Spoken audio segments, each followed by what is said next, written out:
Кыргызда дагы бир улуу сөз бар. Ошо тарбия жаатында албетте бул жерде кыз баланы да орду, анан уул баланы да орду. Мындай деген сөз бар да. Эгерде сен тегиңди сактайм десең, анда уул тарбияла дейт. Эгер улутту сактайм десең, анда кыз тарбияла дейт. Мына ушул сөздө кыз баланын даражасы, деңгээли салыштырмалуу эркекке караганда жогору турат. Кыргыздар кызды абдан баалашкан. Себеби кыз бул болочоктук эне. Эне болгон соң ал бир адамды эмес, үй бүлөнү бүтүндөй тукумду тарбиялайт.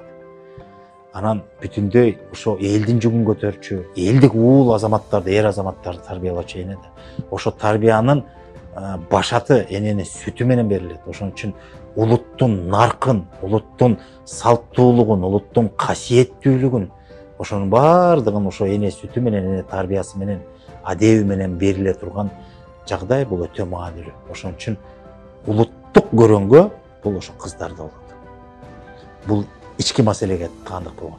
Сырткы маселеге таандык болгондо ал ошол эле улуттун кадырын, улуттун маданиятын, улуттун бир ордун сырткы чөйрөдө, сырткы дүйнөдө дагы, эгерде башка улуттарга келин болуп барса, ал ошол жерден дагы анын кадырын кармап туруш керек.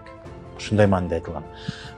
Тегиңди сактайм десе, уулду тарбияла деген сөз, уулдар өзүнүн баягы атасынын, тукумунун, тегинин мураскору болуш керек. Себеби ар бир уруунун орду болот. Жалпы элдин ичинде. Албетте элдик уулдар бул мыкты, бул эң жогорку деңгээлдеги даражада, а бирок башаты өзүнүн үй бүлөсүнөн башталат.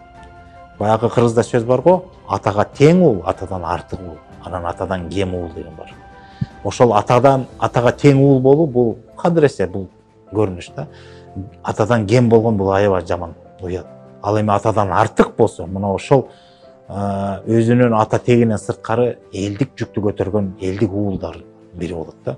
Мына ушундай мааниде айтылган да. Ошон үчүн тегиңди сактайм десең, ошол уулдар келип туруп текти, ата текти, жалпы эл журтту сактоочу, коргоочу болуп атпайбы? Аларга тиешелүү тарбия бериш керек. Ал эми улуттун көрөнгөсүн, маданиятын, нарктуулугун сактоочу бул кыз балада. Себеби ошол жана улуттук сактайм десең, кыз тарбияла дейт. Ошол нарктуулукту түшүнсө, ошол эле уулдарга кайра тарбия берүү да, ошо эненин орду да абдан чоң да. Ошон үчүн ошол мыкты эне болуу бул ошол кыз кезинде алган тарбияга байланыштуу.